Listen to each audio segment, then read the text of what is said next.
बिस्मिल्लाहिर्रहमानिर्रहीम अस्सलामु अलैकुम रहमतुल्लाह। कौमी असम्बली के अंदर नेशनल सिक्योरिटी कमेटी की मीटिंग हुई है, जहाँ पर army chief general Asif Munir, DGISI general Asim Malik, DGMI, DGMO और जितनी टॉप मिलिट्री कमांड है उन्होंने शिरकत की। इसके अलावा जो हुकूमती तमाम के तमाम वज़ीर मुशीर और उनकी मशीनरी है वो भी वहाँ पर मौजूद थे। और हैरान कुन तौर पर इसमें PTI वालों ने बाइकआउट किया। PTI वालों ने पहले ही इनको आगाह कर दिया था, बता दिया कि हम इस मुलाकात के अंदर नहीं आएंगे, मीटिंग के अंदर नहीं आएंगे, इजलास के अंदर नहीं आएंगे। उसकी वजह यह है, PTI को पहले कहा गया कि आपने आना है। PTI ने उसके ऊपर रजामंदी भी जाहिर कर दी, PTI ने उसके ऊपर हामी भी भर ली, लेकिन बाद में उन्होंने इनकार कर दिया। क्यों इनकार इसलिए किया क्या? उन्होंने कहा कि अगर हमने आना है, अगर आप चाहते हैं कि हम इसमें शिरकत करें और बिल्कुल हम इसमें शिरकत करना चाहते हैं, हमारी नीयत के ऊपर आप बिल्कुल शक ना करें, लेकिन शिरकत करने के लिए जो उनकी जानिब से शर्त रखी गई वो ये रखी गई कि आपने पहले हमारी मुलाकात करवानी इमरान खान के साथ। इमरान खान की जानिब से हमें गो हेड मिलेगा, इमरान खान की जानिब से हमें ग्रीन सिग्नल मिलेगा, तब हम इस मुलाकात के अंदर शिरकत करेंगे। बहरहाल ये तो PTI का मौक़िफ़ था। तो PTI के बाइकआउट के बगैर ये मुलाकात हो गई, मीटिंग हो गई, इजलास हो गया। अब इजलास के अंदर क्या हुआ है, इजलास के अंदर क्या बातें की गई हैं, उसका एजेंडा क्या था, उसके अंदर क्या डिस्कशन की गई है, आगे का लाएअमल क्या है और आगे की स्ट्रैटेजी क्या है और आगे करना क्या है, उसका एलामिया जारी कर दिया गया है, जिसके अंदर 4-5 अहम तरीन पॉइंट्स बयान कर दिए गए हैं। वो एलामिया बड़ा अहम तरीन है, उसके अंदर बता दिया गया है, उसके अंदर तमाम की तमाम चीज़ें क्लियर करती हैं। देखिए, पहले आपको इसकी बैकग्राउंड को समझना है। जो इसकी बैकग्राउंड है बहुत ज़रूरी है कि किस कॉन्टेक्स्ट के अंदर ये जो सिक्योरिटी कमेटी की मीटिंग है वो कॉल की गई है, किस कॉन्टेक्स्ट के अंदर। पहले आपने कॉन्टेक्स्ट को समझना है। कॉन्टेक्स्ट इसका ये है कि पाकिस्तान के अंदर जो इस वक्त सिक्योरिटी सिचुएशन है बदतरीन सूरत हाल इख्तियार कर चुकी है। पाकिस्तान के अंदर जो सिक्योरिटी सिचुएशन है वो बड़ी ख़राब हो चुकी है, बिगड़ चुकी है।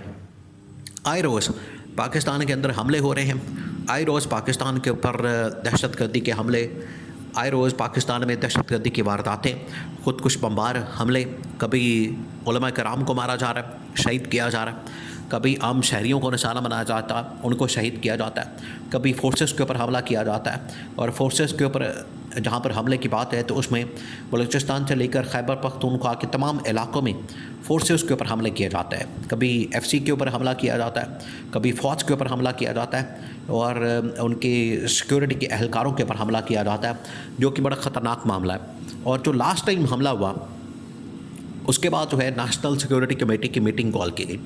लास्ट जो हमला हुआ वो हुआ बलूचिस्तान के अंदर जाफर एक्सप्रेस के ऊपर।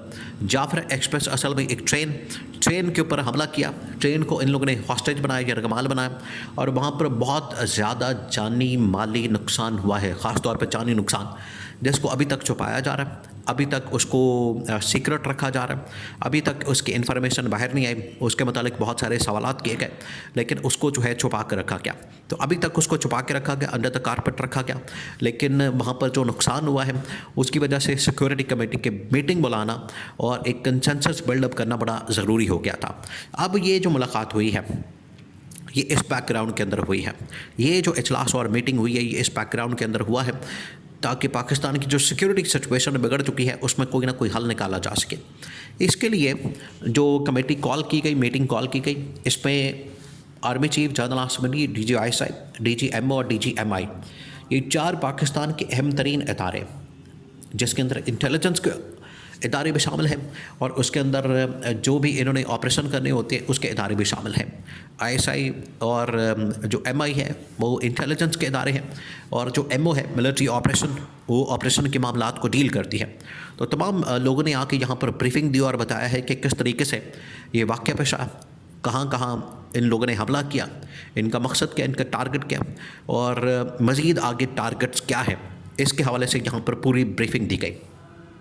अब फ़ैसला क्या किया गया है, ये सबसे बड़ा सवाल है और सबसे अहम तरीन मामला है कि फ़ैसला क्या किया गया है। 3-4 बड़े फ़ैसले किए गए हैं, 3-4 अहम तरीन फ़ैसले। सबसे पहले ये कि इस कमेटी की मीटिंग के अंदर पूरे मुल्क के अंदर होने वाली दहशतगर्द की तमाम के तमाम लेवल के ऊपर मज़म्मत की गई और कहा गया कि हम इस किस्म की दहशतगर्दी को बर्दाश्त नहीं कर सकते, जहाँ पर आम शहरियों को निशाना बनाया जाए, आम लोगों को मारा जाए, उनको शहीद किया जाए, फोर्सेस को शहीद किया जाए, उनके ऊपर हमला किया जाए, उनको टारगेट किया जाए, उनको निशाना बनाया जाए। किसी सूरत भी हम ये दहशतगर्दी कबूल नहीं कर सकते और अफोर्ड नहीं कर सकते, बर्दाश्त नहीं कर सकते।